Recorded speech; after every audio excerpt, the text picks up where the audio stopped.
అమెరికాలో no Kings ప్రొటెస్టులు చాలా ఉధృతంగా జరుగుతున్నాయి. అమెరికాలో ఉన్న 50 రాష్ట్రాల్లో కూడా ఈ ప్రొటెస్టులు జరుగుతున్నాయి. అసలు we have no kings protest ఏంటి? ఎందుకు? ఎవరికి వ్యతిరేకంగా? అంటే డొనాల్డ్ ట్రంప్ అతి పెత్తనానికి వ్యతిరేకంగా. ఆయన చాలా ఓవర్‌గా తన పవర్‌ని ఎక్సర్సైజ్ చేస్తున్నాడని చెప్పి, ముఖ్యంగా ఎగ్జిక్యూటివ్ పవర్ అనేది కంప్లీట్‌గా ప్రెసిడెంట్ చేతిలో కాన్సంట్రేట్ అయిపోయిందని.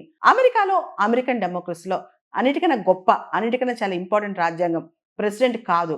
చాలా సందర్భాల్లో అమెరికన్ ప్రెసిడెంట్ డొనాల్డ్ ట్రంప్ లెజిస్లేచర్‌ని కన్సల్ట్ చేయకుండా వన్ సైడెడ్ యూనిలేటరల్ డెసిషన్ తీసుకుంటున్నారని కూడా ప్రజలు అభిప్రాయపడుతున్నారు. అమెరికాలో దాదాపు 50 రాష్ట్రాల్లో ఉన్న రాష్ట్రాలన్నిట్లో కూడా ఈ ప్రొటెస్టులు జరుగుతున్నాయి. ప్రత్యేకంగా చెప్పాలి అంటే 8 మిలియన్ దాదాపు 80 లక్షల మంది అమెరికాలో ఈ ప్రొటెస్టుల్లో పాల్గొంటున్నారనమాట. అసలు అమెరికాలో డెమోక్రటిక్ ట్రెడిషన్స్‌కి చాలా విలువ ఎక్కువ.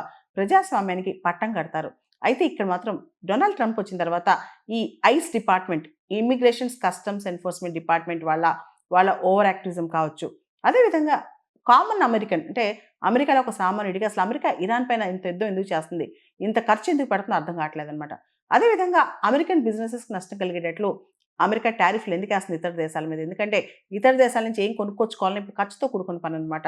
ఇవన్నీ పక్కన పెడితే అసలు ఇరాన్‌తో యుద్ధం వల్ల, మిడిల్ ఈస్ట్ క్రైసిస్ వల్ల ఇప్పుడు చమురు ధరలు బాగా పెరిగిపోయాయి. అవన్నీ కూడా అమెరికా మీద సెగబెడుతున్నాయన్నమాట. ఇవన్నీ చూసి అసలు డొనాల్డ్ ట్రంప్ దురహంకారం ఏంటి? ఇంత కింగ్ లాగా ఎందుకు ప్రవర్తిస్తున్నాడు? అతని ఇష్టం వచ్చినట్లు ప్రవర్తిస్తుంటే మనం ప్రశ్నించకూడదా అంటూ డొనాల్డ్ ట్రంప్‌కి వ్యతిరేకంగా ప్రొటెస్టులు బయలుదేరాయి అమెరికాలో. మాకు కింగ్స్ కాదు, ఇది రాజరికం కాదు, ఇది మోనార్కీ కాదు, ఇది డెమోక్రసీ. అమెరికాలో ప్రజలే ప్రభువులు. అసలు లెజిస్లేచర్‌ని కన్సల్ట్ చేయకుండా, అమెరికన్ కాంగ్రెస్‌ని కన్సల్ట్ చేయకుండా డొనాల్డ్ ట్రంప్ ఏ విధంగా ఏకపక్ష నిర్ణయాలు తీసుకుంటారని చెప్పి కూడా చాలా మంది ప్రజలు అక్కడ ప్రశ్నిస్తున్నారు. అమెరికాలో నిత్యావసర వస్తువుల ధరలు పెరగటం, ఆయిల్ ప్రైజెస్ పెరగటం, దాంతోపాటు సగటు అమెరికన్ స్టాండ్ ఆఫ్ లివింగ్‌లో ఖర్చులు పెరగటం, ఇవన్నీ పక్కన పెడితే అసలు యునైటెడ్ స్టేట్స్ ఆఫ్ అమెరికా ఎలా ఫామ్ అయింది? ఎందుకు ఫామ్ అయింది? బ్రిటన్ యొక్క రాచరికపు వ్యవస్థకు వ్యతిరేకంగా కదా! మరి ఇలాంటి పరిస్థితుల్లో అమెరికా మోనార్కీకి సపోర్ట్ చేయొచ్చా? అంటే డొనాల్డ్ ట్రంప్ యొక్క అహంకార ధోరణికి అమెరికా ప్రజలు బలవ్వాలా? ఇదే ప్రశ్న సగటు అమెరికన్ వేస్తున్నాడిప్పుడు.